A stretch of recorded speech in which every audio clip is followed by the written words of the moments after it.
Olá pessoal, saudações a todos, cumprimento a cada um com a paz e a graça do Senhor Jesus e convido desde já a reflexão na palavra de Deus. Evangelho de Marcos, capítulo 15, versículo 17.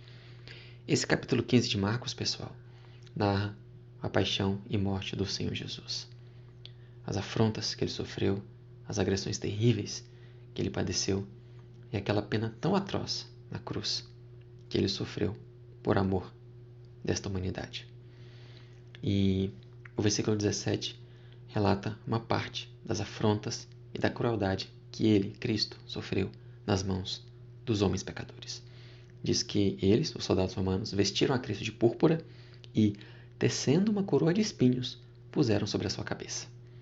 Então, como se não bastasse toda aquela zombaria, a crueldade dos açoites e pancadas que Cristo sofreu, como se não bastasse a crucificação que ele sofreria momentos depois, ainda o homem pecador manifestando total ódio contra Deus, Deus ali encarnado na pessoa de Cristo, os pecadores ainda com requintes e crueldade foram até o matagal, onde pegaram espinhos de alguma planta, espinhos grandes e flexíveis o suficiente para serem tecidos, para serem tecidos uns aos outros e formar uma coroa de espinhos que seria então cravada com força, com crueldade sobre a cabeça do Senhor Jesus, causando muita dor e vertendo sangue.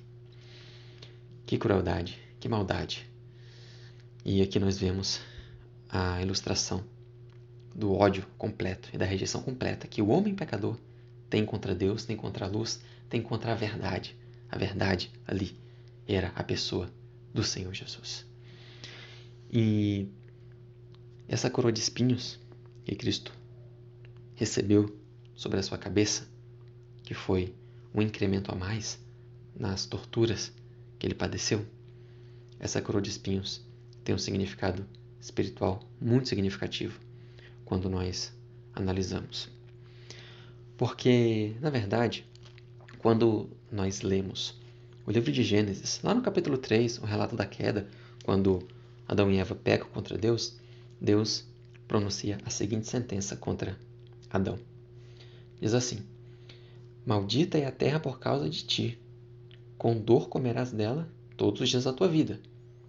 Espinhos e cardos a terra produzirá, e comerás a erva do campo. Então aqui os espinhos, eles representam em Gênesis a hostilidade da natureza contra o homem.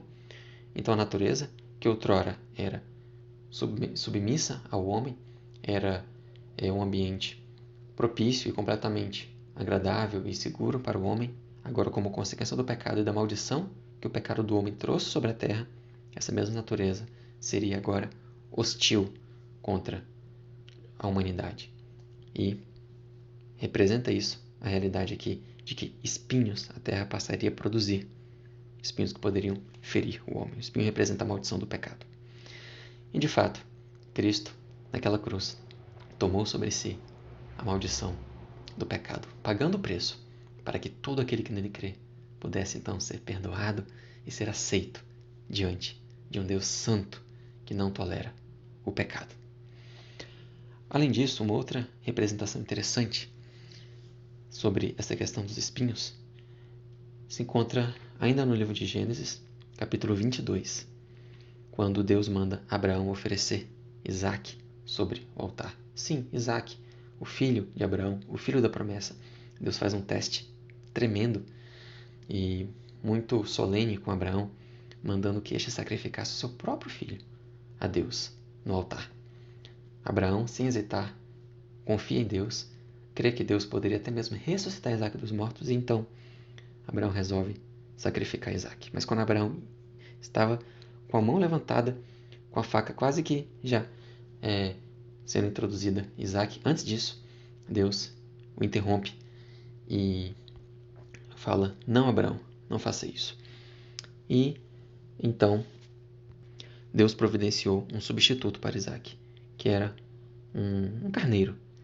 E Gênesis capítulo 22, versículo 13 diz assim: Então Abraão levantou os olhos e olhou, e eis um carneiro detrás dele, preso pelas pontas nos espinhos.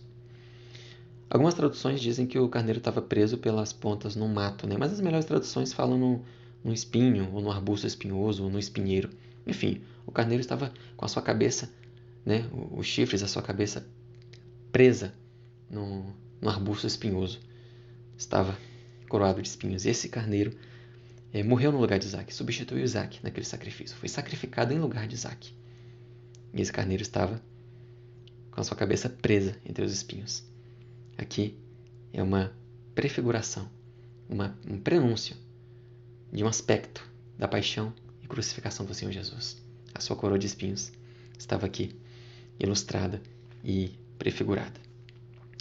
Pois é, eis a sabedoria do Espírito Santo, né? Colocando já no livro de Gênesis, o primeiro livro da Escritura, importantes elementos que apontavam para o Senhor Jesus. Tanto ele sendo curado de espinhos, sofrendo as consequências do pecado da criação sobre sua própria cabeça, e sendo Jesus o substituto nosso na cruz, que morreu em nosso lugar, o carneiro, que morreu no lugar de Isaque também, estava com a sua cabeça presa entre os espinhos. Cristo tudo suportou por nós. A coroa de espinhos foi uma parcela do terrível sofrimento que ele padeceu ali naquela cruz.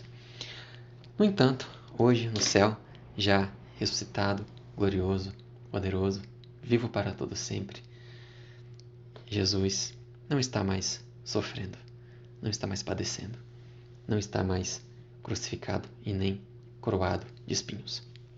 O estado sublime, feliz e glorioso no qual ele se encontra hoje e para todo sempre está escrito na carta aos Hebreus, capítulo 2, versículo 9.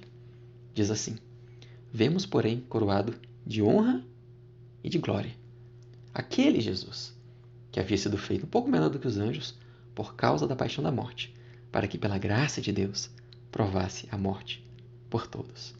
Pois é, aquele que havia sido coroado de espinhos pelo homem pecador, pelo homem ímpio, pelo homem mau, agora encontra-se no céu, coroado pelo próprio Deus, não de espinhos, mas de honra e de glória. Sim, e por que que ele aceitou ser coroado de espinhos e ser crucificado? O versículo diz: por causa da paixão da morte, para que, pela graça de Deus, ele pudesse provar a morte por todos. Sim, foi por amor a toda a humanidade que ele morreu. Ele morreu por todos, sem exceção. E todo aquele que nele crê tem a vida eterna. Todo aquele que nele crê teve então os seus pecados, a maldição do seu pecado transferida para ele, e ele pagou naquela cruz. Ele pagou todo o preço devido pelo nosso pecado naquela cruz. E agora está nos céus, coroado não de espinhos, mas de honra e de glória, exaltado soberanamente. E é para essa mesma felicidade, para essa mesma glória, para essa mesma alegria infinita no céu na qual ele se encontra, que ele quer levar cada ser humano. Para isso, ele requer que nós venhamos a crer nele e aceitá-lo como único e suficiente Salvador, e crer na obra de redenção que ele realizou na cruz para pagar os nossos pecados e nos tornar santos e aceitáveis diante de Deus. Considere, pois, querido ouvinte, todo o sofrimento, aquela pena tão atroz que Cristo padeceu na cruz. Prova clara do seu grande amor. E, comovidos por esse amor, vamos nele crer, vamos viver para ele, amando-o, obedecendo, com nossa afeição dirigida a ele, louvando e adorando a Deus nosso Pai e a Cristo